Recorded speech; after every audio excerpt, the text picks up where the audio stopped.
A noite caía lentamente sobre o sítio, onde o silêncio era tão denso que se podia ouvir o estalar da lenha na lareira. Havia um leve aroma de chá de capim-cidreira recém-preparado, que eu fazia enquanto aproveitava o calor do fogão. Meu marido tinha viajado para a cidade a negócios e só deveria voltar amanhã, deixando-me sozinha neste grande e aconchegante ninho, onde cada canto respirava memórias das noites em família, do riso das crianças, das conversas tranquilas durante o jantar, daqueles tempos em que a casa estava cheia de vida e agora parecia espaçosa demais para uma só pessoa. Eu amava esses momentos de solidão. Eles me permitiam ser eu mesma, sem máscaras ou fingimentos, sem a necessidade de vigiar cada palavra ou gesto. Apenas respirar livremente e refletir sobre o passado e o futuro, sobre como os anos voam, e eu ainda me sinto cheia de energia, apesar das rugas e dos fios de cabelo branco. Um hobby leve de seda fina, aquele que se aninha suavemente no corpo e teima em se abrir ao menor movimento,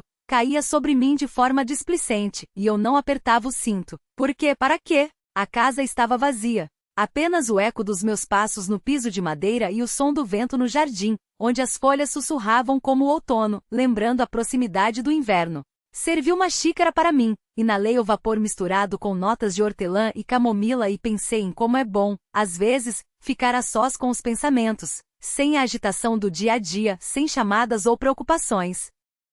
Apenas sentar-se à janela, olhando o jardim escurecer, onde as sombras das árvores se estendiam como longos dedos, e lembrar da juventude, quando noites assim pareciam infinitas, cheias de promessas e aventuras. Mas, de repente, ouvi uma batida na porta. Não a campainha, mas uma batida confiante e insistente, como se o visitante soubesse que era esperado, e isso quebrou minha paz, fazendo meu coração acelerar um pouco com a surpresa, porque a essa hora, neste lugar isolado, visitantes eram raros. E eu me perguntei quem poderia ser. Talvez um vizinho com algum pedido ou carteiro com uma encomenda tardia. Ou talvez meu marido decidiu voltar mais cedo, esquecendo algo importante. Eu me assustei, quase derramando o chá e parei, ouvindo os sons do lado de fora, tentando adivinhar. Mas a batida se repetiu, ainda mais insistente, e eu coloquei a xícara na mesa, ajeitei o hobby no caminho, embora sem muito esforço, porque meu cabelo estava bagunçado e meu rosto sem um pingo de maquiagem, mas em minha casa,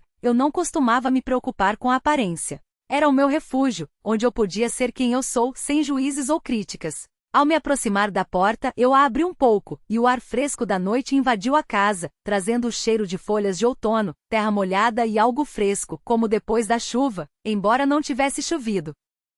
Na soleira estava Lucas, meu genro, alto e atlético, com aqueles seus olhos cinzentos que sempre olham um pouco mais fixamente do que o normal, como se tentassem desvendar um segredo escondido na alma. Ele sorriu, aquele mesmo sorriso que às vezes me dava arrepios, uma mistura de confiança e um desafio oculto, como se ele soubesse mais do que dizia. Em suas mãos ele tinha uma pasta de documentos surrada, e parecia tão composto, como se não fosse uma visita espontânea, mas um encontro planejado para o qual ele se preparou. E eu notei como sua jaqueta estava ligeiramente úmida pelo sereno, e seus cabelos, desarrumados pelo vento.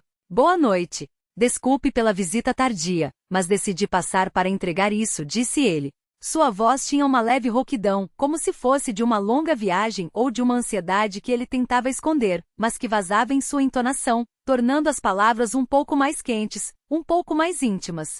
Estavam perdidos na bolsa da Helena, e eu pensei que seria melhor entregar pessoalmente para não adiar. Eu pisquei, tentando organizar meus pensamentos, porque sua aparição era inesperada, e eu não sabia se ficava feliz ou desconfiada. Mas recuei deixando-o entrar, e a corrente de ar tocou minha pele novamente, fazendo o hobby balançar levemente, expondo meu ombro por um instante, e senti um leve arrepio, não apenas do frio, mas de algo mais indescritível. Entre, não fique aí na porta.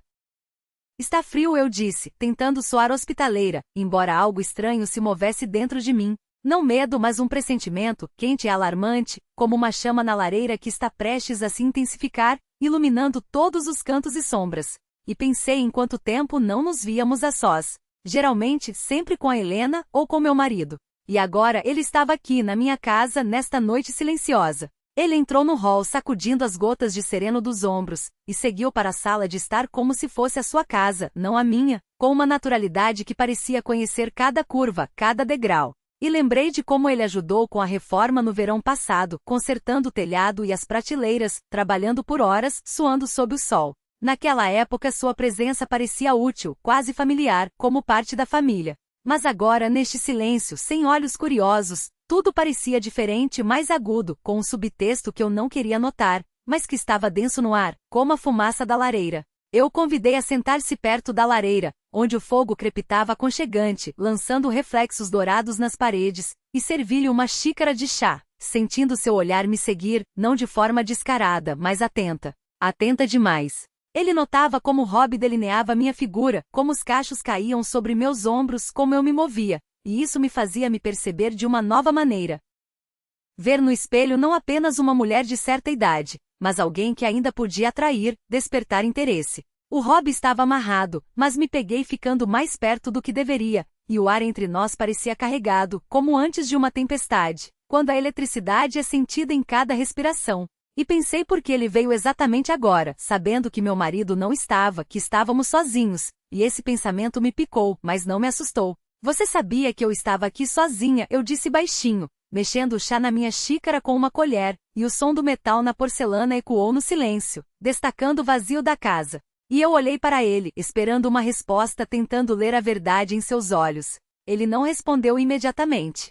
Tomou um gole, colocou a xícara no braço da poltrona e expirou, como se estivesse tomando coragem. E nesse momento o fogo na lareira brilhou mais forte, iluminando seu rosto, tornando suas feições mais nítidas e seus olhos mais profundos. Sim, eu sabia. Mas pensei que era o momento certo para uma conversa. Sem ouvidos extras ele respondeu, e em seu tom, algo brilhou que me deu arrepios. Não uma ameaça, mas um convite, um calor sedutor, como fogo que nos atrai para mais perto, apesar do risco de se queimar. Sentei-me à sua frente, cruzando os braços para que o tecido não me traísse, e o cômodo de repente pareceu menor, as paredes mais próximas, e a luz da lareira projetava sombras que acentuavam suas feições, as maçãs do rosto salientes, a barba rala. Uma silhueta que não parecia a de um genro, mas a de um homem que conhece o poder do seu olhar. E sem querer, eu o comparei ao meu marido, com seu cansaço habitual, e essa comparação me feriu com culpa, mas eu afastei o pensamento. E caramba, eu notava essa atenção dele, e isso despertava memórias de quando eu me sentia desejada, cheia de vida, não apenas uma mãe e esposa, mas uma mulher capaz de paixão e aventura. E esse pensamento fez meu coração bater mais rápido como na juventude. Era algo tão importante que não podia esperar até amanhã, quando todos estiverem reunidos, perguntei, para quebrar o silêncio que se adensava como a fumaça da lareira, envolvendo-nos, tornando o ar pesado, saturado. E eu olhava para ele, tentando entender o que se escondia por trás de suas palavras, por trás desta visita. Não muito urgente, mas não gosto de adiar o que pode ser feito agora, especialmente quando há um motivo para passar e te ver. Ele deu de ombros, mas em seu sorriso havia algo novo, intrigante, como uma sugestão de segredo. E senti minhas bochechas esquentarem, embora tentasse não demonstrar. A Helena certamente esqueceria, então decidi vir. Conversar talvez sobre algo que está no ar há muito tempo, ele acrescentou, e sua voz ficou mais baixa, como se estivesse compartilhando um segredo destinado apenas a mim. Eu dei uma risadinha, escondendo um leve constrangimento porque suas palavras tocaram uma corda que eu tentava não tocar, e perguntas começaram a girar dentro de mim. Por que ele está aqui de verdade, a esta hora tardia, quando a noite já cobriu o jardim e a lua brilha através das nuvens? Então você é o nosso exemplo de responsabilidade, sempre tão pontual, sempre um passo à frente, acrescentei com ironia. Mas por dentro eu ponderava se isso não era um jogo, um teste, ou se era realmente algo mais. E essa incerteza me excitava como nada me excitava há muito tempo. Eu tento. Especialmente quando se trata de encontros interessantes como este. Quando se pode conversar sem interrupções, ele rebateu, e seu olhar novamente mergulhou em mim, mais fundo, onde se escondem os pensamentos que é melhor não verbalizar. Pensamentos sobre o proibido, sobre o que poderia ser, se não fossem os laços familiares. Tomei um gole para desviar o olhar, e o gosto das ervas pareceu amargo, como minhas reflexões.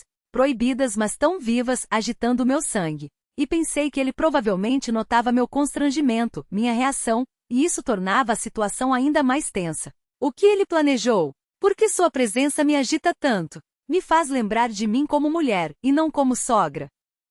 E por que eu não consigo simplesmente me levantar, interromper isso, dizer que é tarde e acompanhá-lo até a porta? Então, notei como seus olhos deslizaram para baixo, para o decote do meu hobby, e o tecido traiçoeiro se abriu ligeiramente, revelando a pele, e meu coração pulou uma batida, porque em seu olhar havia admiração, não disfarçada, e isso me lisonjeou, apesar de todos os não pode. Você sempre tão atento aos detalhes. Não perde nada, destaquei, sem saber por quê. Talvez para testá-lo ou a mim mesma, para entender onde isso levaria.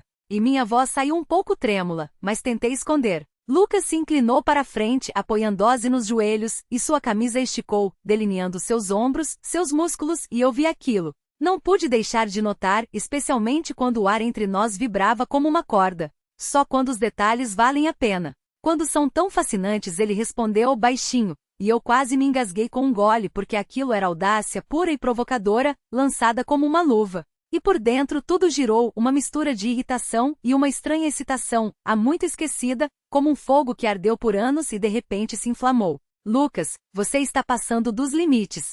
Isso não é brincadeira, eu disse, mas a voz saiu mais suave, quase convidativa, porque uma parte de mim não queria parar. Queria ver o que aconteceria a seguir, e isso me assustava, mas também me atraía. Talvez eu esteja passando. Mas a vida não é sobre isso? Sobre arriscar às vezes? Ele não desviou o olhar, e algo brilhou em seus olhos que fez meu coração bater como um tambor no silêncio. E ele acrescentou, ou talvez eu só esteja dizendo a verdade. Há muito tempo queria admitir que penso em você. Não apenas como sogra. Que há algo mais que me atrai até aqui. Honesto pensei, e uma risada ficou presa na minha garganta, transformando-se em um nó.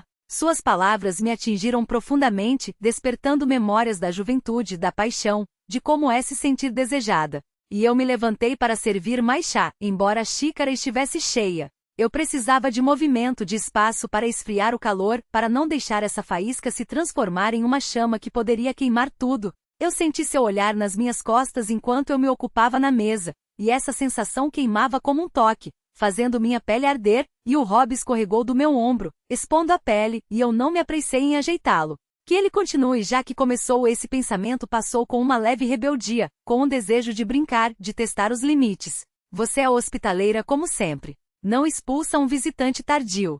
Sua voz soou mais perto do que eu esperava, com um toque de brincadeira. E eu me virei bruscamente, vendo que ele estava de pé perto da mesinha de centro. A apenas alguns passos, alto e próximo. Quando ele se levantou, o ar entre nós se comprimiu, tornou-se denso. Apenas para visitantes úteis.